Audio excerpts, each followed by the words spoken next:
Yes, mukwano gwange omulungi kulamusizaako nnyo nateera mulinnya erisinga amannya gonna erya Mukama waffe Yesu Kristo omwana wa Katonda oyo abeera ddala omulamu. Wasize otya eyo wasiibye otya yonna gy'osinzidde njala kwebaza Katonda ku lw'obulamu bwo n'emirimu gy'otuusizaako engalo olunaku olwaleero. Tukkiriza nga mwesigwa eyatuyita era mulamu. Nzize n'olunaku olwaleero lwakedde ng'olulala lwazibye ng'olulala ngenda kwogera ebigambo bino nga biviira ddala ku mutima gwange. Mbalamusizaako nnyo yonna gye musinzidde. Wabula nzikiriza Katonda nga mulungi era nga mwesigwa. Ng'ekkanisa ya Mukama waffe Yesu tulina ebintu bingi bye tuyitamu, tulina weevuzi mpitirivu nnyo ze tuyitamu. Oba oli awo ozimanyi oba oli awo nga tozimanyi naye kyandibadde kya muwendo nnyo ate n'ozitegeera. Amiina. Kyandibadde kirungi nnyo era kya muwendo n'ozitegeera.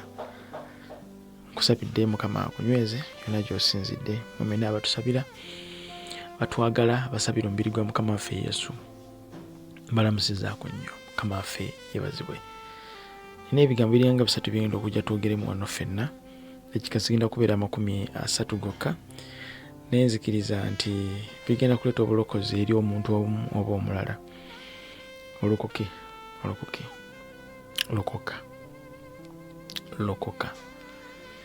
Lokoka. Ebifaananyi bibiri byentadde mu maaso gaawo. Sigenda kutwala budde bungi nnyo nga njogera ku bannannyini ebifaananyi oba nga ensonga zino nzitunuuliza bannannyini ebifaananyi. Naye kubanga bo bayinza obutatuwuliriza era n'obudde obutebabulina, naye ate abagoberezi baabwe ate basobola ofuna obudde obutuwuliriza. Waliwo ebintu ebisesa. Wali olabyeko abamu ku mmwe gye mwakulira eyo oba gye twakulira mu society nga maama oba taata oyinza okuba tewabikuliramu n'emiriraano gy'oli ku mulirwano. Kale ekyo nkitadde n'ekiyinza nakyo okuyambako nti oyinza okuwulira olutalo nga maama ali mu kuyomba ne taata, taata ali mu kuyomba ne maama, balina olutalo olugenda mu maaso. Kale eyo nvuddeyo kifaananyi kiyinza obutakuviirayo mu bwangu. Kankuwa ekifaananyi eky'eggwanga erya Kenya n'ekifaananyi eky'eggwanga erya Zimbabwe. Singa Kenya abakulembeze baayo ababiri bavaayo ne bawabeerawo olutalo oba okusigangana omuguwa wakati waabwe, kategedde kati muna Kenya agenda kusitula olutalo, munnansi agenda kusitula olutalo alutege ku Muzimbabwe. Tutegerekese era kuba kwekalakasa ojja kuwulira nti abali e Kenya mu society erimu Abazimbabwe baabatezewo obutwa mu mmere yaabwe. Ogenda okuwulira nti abadde bali ku mirimu e Zimbabwe nga Bannakenya baabagobye mu offices. Abannakenya baakaluzinga emirimu abantu 200,000 mu ggwanga erya Zimbabwe olw'ensonga eya saga oba olutalo oluli wakati waabwe president wa Zimbabwe oba ne president wa Kenya. Kati bo abakulu bano babeera n'entalo mu bo, automatically zigenda ku affectinga abaana eno wansi, zigenda ku affectinga, it's a trail egenda ku affectinga n'omulembe omulala oguli mu kukkirira ddala wansi.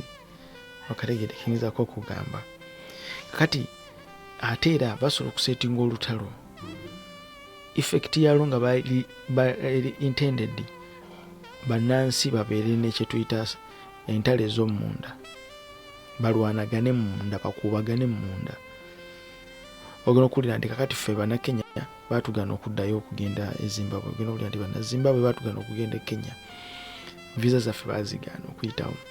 Ogenda okuwulira naffe bataddeko restrictions bwe ziti. Ati tutandika ebintu bino wammanga, ewaabwe sijja gendayo, newaaba no sijja gendayo, newoolize nange sijja gendayo. eggwanga lyo temugendayo, anedda nayo tetujja kugendayo. Kakati bye tusigaze ebyo wakati waffe mu mawanga agafaanaganako bwe gatyo, mawanga gabo tetujja kuwasaayo, temuwasaayo mu mawanga geeyo. Naye ng'entalo ziri eri waggulu, ayakoleza olutalo ali eri waggulu, tuli ffenna. Kakati ffenna ne tulutwaliramu automatic. Naye kya bugunjufu ate ffe abali eno okumanya nti Munnakenya akuli okumpi si mulabewo, naye Munnazimbabwe akuli okumpi si mulabewo. Mwami Museveni wabanga ali mu gavumenti ng'eggwanga liyisizza bubi, ate bw'osanga Omunyankole ali wansi, Omunyankole si mulabewo, tuli ffenna. Bw'osanga Omuganda, Omulugwala, Omunyankole, Omukiga ali mu kuwagira Museveni, ate Munyankole si mulabewo. Oba ontegeera ndowooza. Why? Kubanga waggulu waliyo entalo eziri mu kutambula, zo zirina interest yaazo oba zirina ebigendererwa byazo. Kati gwe tobikkiriza ate gwe bikulye. Nti mukyala wange awagira people power ate nze mpagira NRM. Kakati obufumbo tubwawuddemu.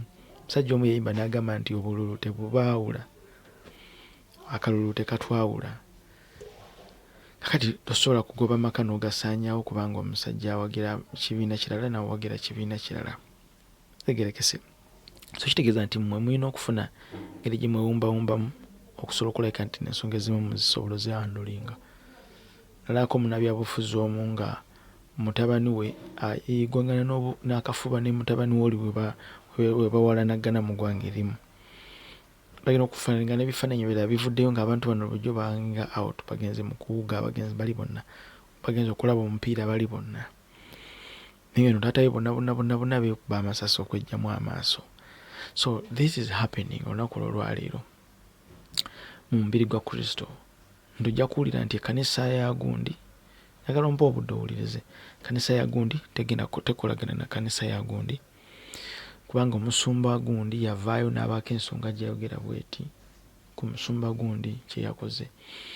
Ate ne musumba gundi naye n'abaako engeri gyakizingamu awo.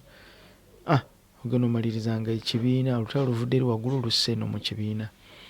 Kakati ekibiina ne kitandika okusitula olutalo n'obulabe, ate era ekibiina ky'oli ekyokulabirako, ekibiina ekituula wa Musumba Ssenyonga, oyinza okwetegereza nti Yesu ayinza okudda ng'ekibiina ekituula wa Ssenyonga kiyinza ofindinga very hard okutuula. Era singa bagamba nti Yesu akomawo ne mu kudda agenda kutuukira wali eri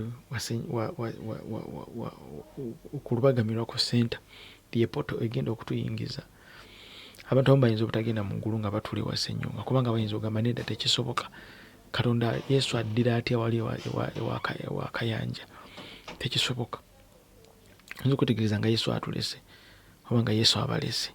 Kakati era kyekimu nti Yesu singa akomawo naye n'abagamba bannange Yesu agenda kudda naye agenda kutuukira wali eri wa Ssenyonga, abantu abatuula ewa Robert Kayanja bayinza okulemerera okugenda ewa Ssenyonga okulinda Yesu mu kisenge ky'ewaggulu. Singa ekisenge ky'ewaggulu kiri wa Ssenyonga, tuyinza okulemererwa abamu okugendayo, oba singa ekisenge ky'ewaggulu kiri wali ewa Robert Kayanja, bangi ku ffe tuyinza okulemererwa, bangi ku mmwe muyinza okulemererwa. Either way, oba kiri wa Ssenyonga tuyinza olemererwa, oba kiri wa Kayanja tuyinza okulemererwa, singa bagamba nti ekisenge ky'ewaggulu kiri wali. Oba nfuna kyengezaako okugamba. Why? Kubanga olutalo oluli wakati waggulu waabwe lutwaliddemu n'abaana. Kati ne tutandika okutekinga sides, nze ngweno nange ngweno. Ekigenda okuvaamu ekyo bitterness, rivals, rivalry. Mukama waffe yeebazibwe nnyo. Kati ebintu bino birina ekintu kye bikureatinga. Bikureatinga endiga ezitali za Bwakatonda, oba bikureatinga abaana ab'omulembe omukyamu, bikureatinga omulembe gw'abaana abatawulira. Mukama waffe yeebazibwe nnyo. Bizaala embala y'abantu abalina emitima egy'enjazi, bizimba abantu ekijje kasita ffenna tugenda kufiira wamu, sifaayo. Mukama waffe omulungi yeebazibwe nnyo. amina tuli ffenna bizaala abantu. Bayibuli etusomesa mu kitabo eky'Abefeso 2:1 nti era nammwe yabazuukiza bwe mwali nga mufiiridde mu byonoono n'ebibi byammwe. Befeso 2:2 agamba bwe mwatambulirangamu edda ng'emirembe gy'ensi eno bwe giri, okugobereranga omukulu w'obuyinza obw'omu bbanga, omwoyo ogukoza kaakano mu baana abatawulira. Omwoyo ogukoza kaakano mu baana abatawulira. Omwoyo gukoza kaakano mu baana abatawulira. Children of disobedience. Kakati tutandika okuzimba embalamu ffe munda ey'obusungu, bukambwe. That's all disobedience. Kama ffe baziwe nnyo.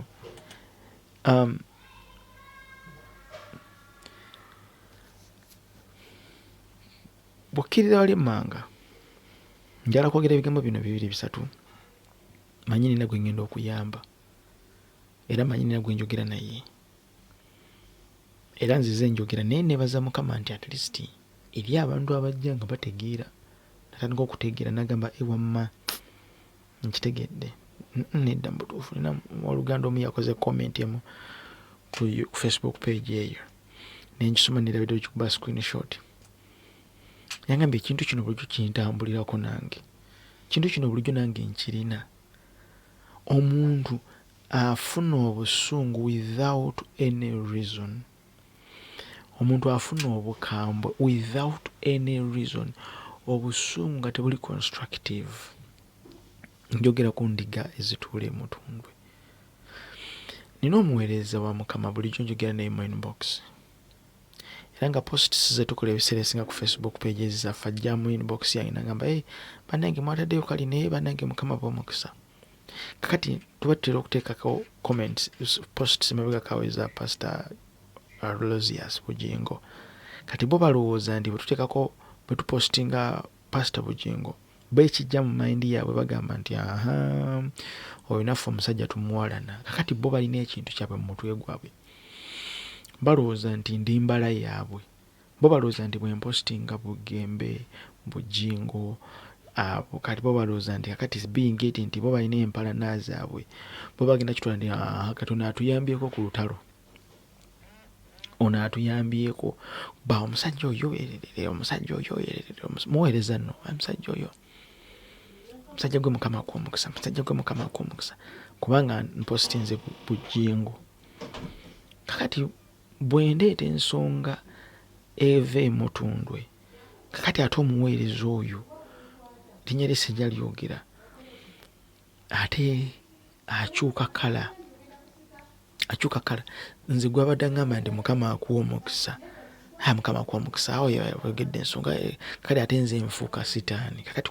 Kati olumba nfuusa sitaani. Why? Kubanga ensonga kakati ziri eri mutundwe. So ensonga bwe zibeera ewa Bugingo oyo sitaani kuba ku mutwe. Talina makulu. Bugingo talina makulu. Naye ate ensonga bwe ziba nga ziri mutundwe then kakati ate nze mbeera sitaani, mbeera Lucifer.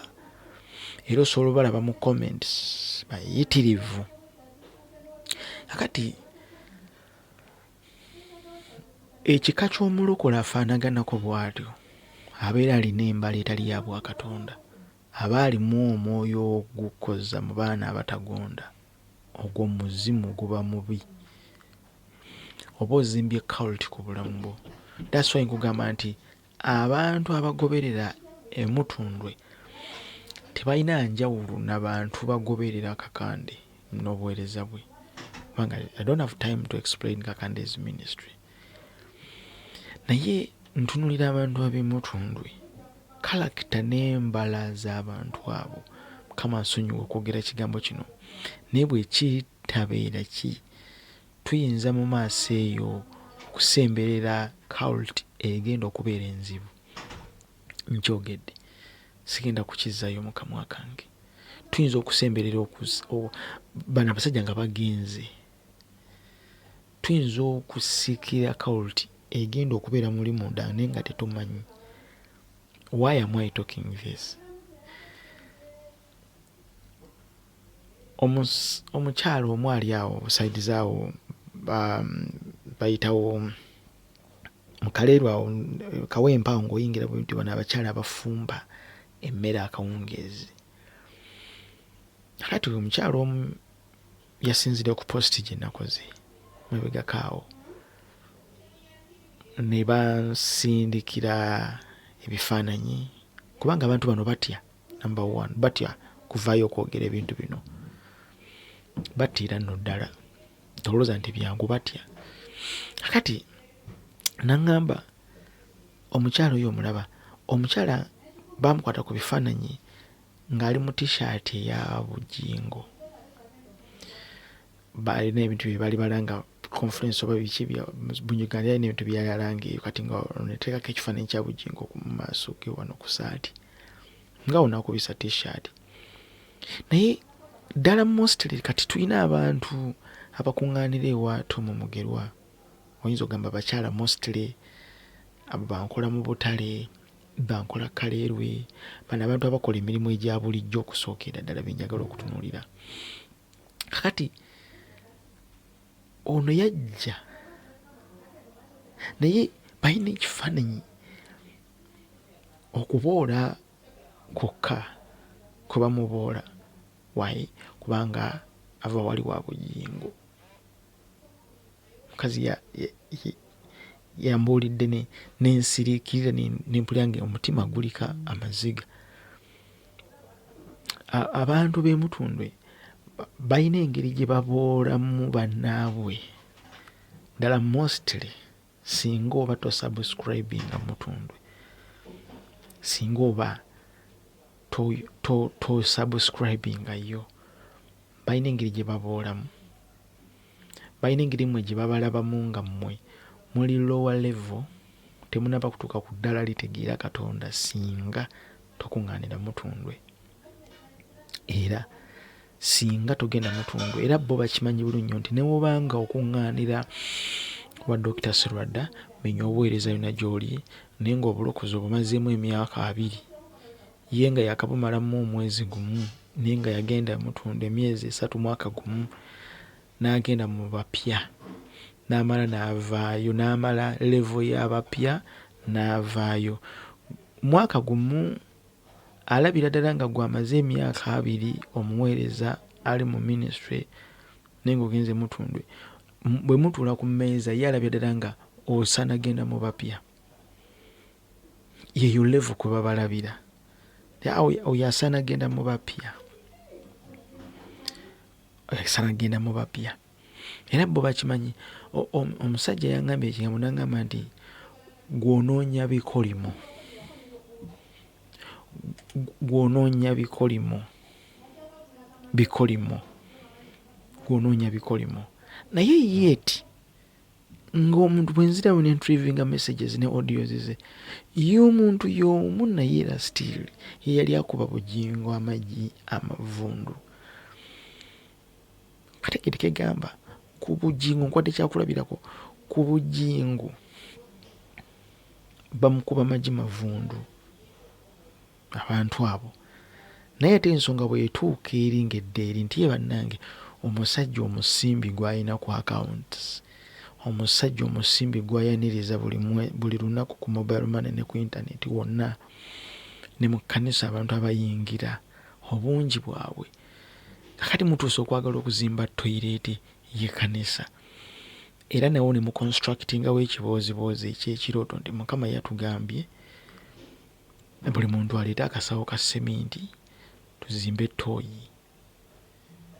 Kakati omuntu bw'ajja n'akola constructive sentence n'agamba naye nedda mutuleke mu bagundi, Katonda oyo lwaki tayogera nti nammwe ku ssente ziri ku akawunti mugabire ku bantu bano, mubatwale mulabirire ku bantu,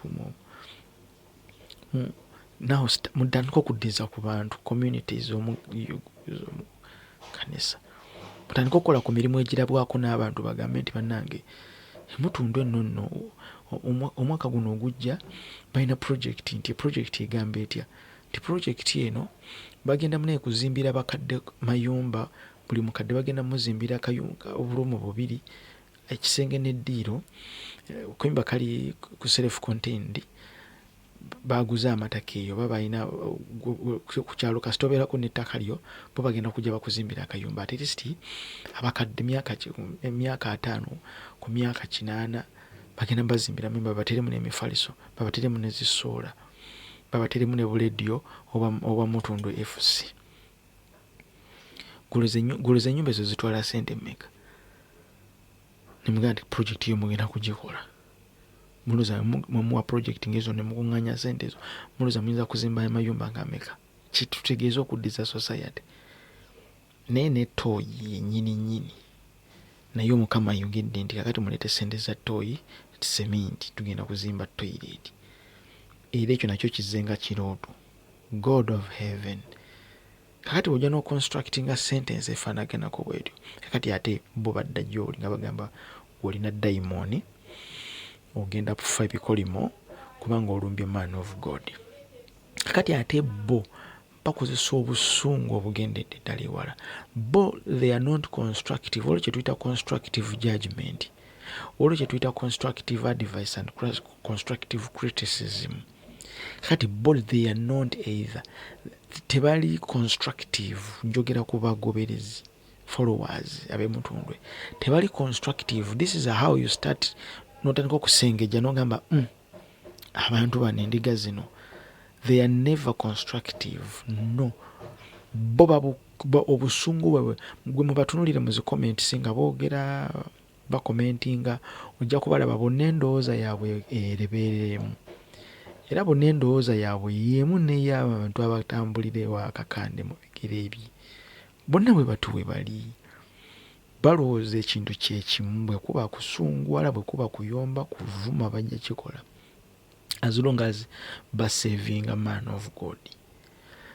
Kamaffe Yesu yali alina ekizibu ky'omuweereza omu yali ayitibwa Peetero mu Yokaana 18 n'olunyiriri olw'10. Bayibuli esomesa mpoyo Oluganda. Bayibuli esomesa nti awo Simooni Peetero eyalina ekitala n'akisowoola n'atema omuddu wa kabona asinga obukulu n'amusalako okutu okwa ddyo n'erinnya ly'omuddu olwo ye Maluko. Baali bazze okunoonya Mukama waffe Yesu, bamunonye, baali bazze okumunona Mukama waffe Yesu. Kakati Peetero ye muli munda mu ye ayagala alage luno olutalo nduyingiramu, temujja kutumanyiira, luno olutalo nduyingiramu nange. Ayingiddewo era yakulaga nti ajjayo ekitala ayagala kujjako omusajja kutu, olutalo nduyingiramu. I have to save my Jesus. I have to save this man of God. Talo ngenda kujjayo ekitala. Naye ng'ekitala kyagenda okujjayo akigireyo Paul is not Simon Peter is not constructive mu kikyali mu kukola. Why? Kirabika ng'ekirungi nga gwe wavaayo okutaasa Nabothi, nga gwe wavaayo ku nsonga za Nabothi si yeyeka. And again I did that and I do that constructively. Sivaayo kuvuma, sivaayo kuweebuula, but I do it constructively. Nti ekiba kiragisa ne balooya tubayingizaamu. I do it constructively. Kati omukulu ono Peetero teyali constructive. Why? Kubanga Mukama waffe Yesu mu lunyiriri lw'11 amurebyokinga amugamba atya. Yokaana 18:11. Awo Yesu n'agamba Peetero nti zaamu ekitala mu kiraato kyakyo, ekikompe kitange kyampadde si kinywe. Ekikompe kitange kyampadde si kinywe. Kitegeeza gwagala kunnemesa bulemesa kikompe kyange. Peetero yalowooza nti okwata ekitala okuggyako omuntu okutu agenda kusanyusa Yesu. Kakati tulina abantu abamu abalowooza nti gwe okudda wano okuvuma n'okuweebuula n'okwogera ebigambo byonna gwe muli oyinza okukirowooza nti okikola kusanyusa n'abo bali wansi abasoma comments abagoberera nti daddi waffe ne wamaneja anaabeera atudde ajja kakasa nti naffe tuli mu kulwana lutalo luno. But lwana olutalo nga luli constructive, sikugaana kulwana. Ekisooka, abantu abo tebalina knowledge ya byawandiikibwa, nti batuula mu services ne babasomera ebyawandiikibwa nga 100 mu service emu. Naye era ayinza okuyomba n'awalabula olutalo naye nga tasomye ekyawandiikibwa wadde n'ekimu. Batunuulire mubalabe comment ze bakola, they never have any verse, single verse noted down. Kamafe Yesu solo mutume wa Kristo yogera mu Bagalatiya 1:8 n'agamba nti kabeere malayika, yagamba nti ne bwankubadde ffe oba bamalayika, malayika yina najja n'abuulira enjiri gye tutaabuulira, oyo akolimirwenga okuva mu ggulu. Kitegeeza nti kabeere nze kennyini nenzija nenkola ekintu ekiri contradictory n'ebyawandiikibwa oba n'enjiri yaffe gye tubuulira, Pawulo esomesa nti akolimirwenga mu ggulu. Kati obanga omutume wa Kristo yeetwaliramu, then n'atwaliramu ne bamalayika, then ate ggwe omuntu ali yampuliriza, nawe kino kitwala humbleness. Kati abalokole mulina okukula. Nze bwe nzija wano kyovala nti bo balina replies zaabwe ze bakola zezo no wammanga, gwe buli musumba yenna omulumba. Kakati bo baba baagala ekintu bakigeneralizing. Ndina omusumba alina obuweereza bwe eri wansi ekakomero oba eri wansi ekamooca, naye balinga nga bamutute nti naye mututemu, kubanga Uganda erina abasumba 5,000. So kakati nkutte abasumba 5,000, buli omu ndi kutta omu ku omu bakitwala mu kuvuma, ndi avuma buli musumba. Why are they saying that? Because they are not constructive. Bali awo tebareasoninga, they don't. Bawula bakanyakola ekintu kimu, olina ennugu, olina obujja, ojja kufa ebikolimo, ojja kukola kirere n'ebirala. Banyiiga, bavuma, bawalana, babeera ku kyalo bazibu. Omuntu asabira emutundwe ng'olina obutakwatagana ne ku kyalo nga mwemanyi, olina okubeera so careful, kubanga nawulira nti bamanyi n'okusaba essaala embimbu. Siakakiwulirako gumu, bamanyi n'okugendako mu kusaba n'okusiiba, bamanyi okugendako mu kusaba n'okusiiba nga balina essaala ze bawerekereza. Mukama yebazibwe nnyo. Nga balina essaala ze bawerekereza, balina essaala ze basaba ze bawerekereza. Kati bo balina ekintu kino kye kimu n'ekiri mu bagoberezi ba Nuupu, nti gwe kasita ovaayo n'onenya principle, tya principle nedda wano tikyandibaddewo ekitiibirere. Waliwo akabinja akali awo, bo bakukuba kufiirako kutta busi, era basanyuka nnyo nga bizinensi ye egudde, basanyuka nnyo nga oba obadde olina erinnya ligudde, basanyuka nnyo oba obadde muyimbi ng'olina show gy'ogenda okuseetinga n'ofunayo abantu 5, bo balina akabinja kali awo kukasanyuka busanyusi olyose kubanga bakutte ku principle.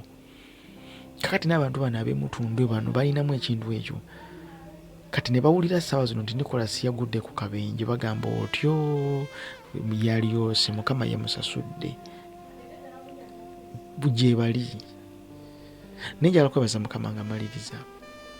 Kuva njogera nga nsonga zino nebaza Katonda kuli mirimu gyange ne protection n'eri family yange n'eri abantu bange bonna n'emirimu gyange generally. Ate gyeyongeddeko ate n'omusaala gweyongeddeko, so kitegeeza nti ebikolimo ebyo mbyaniriza ddala n'okusingawo. Ate n'ekirala nebaza Mukama olwa pages zino nti siziggyako ssente, ate siba nze njogera openly. Tubemba njogera ebigambo nga tobyagala, luwadde mbokola ne subscribe nga n'ogenda n'owulira emirembe, sikinaako buzibu kubanga pages zino siziggyako ssente. Era naffe kituufu mu ministry yaffe naffe era tukuŋŋaanya ssente ez'obuweereza. Naye era bw'oba oli wano ng'owulira nti owulira bubi nnyo wenjogera ebintu bino naye ng'ate ogoberera obeera naffe mu fellowships zaffe, ng'owulira nkulumwa nnyo olumwa nnyo, oluwadde mbo tusiibula kubanga me am not ready to move with the people abalowooza nti nate bo bakitalo nnyo okusinga abalala, ndombo tebagambwako bwosibe bulokole kubanga buli mulokole yenna agamba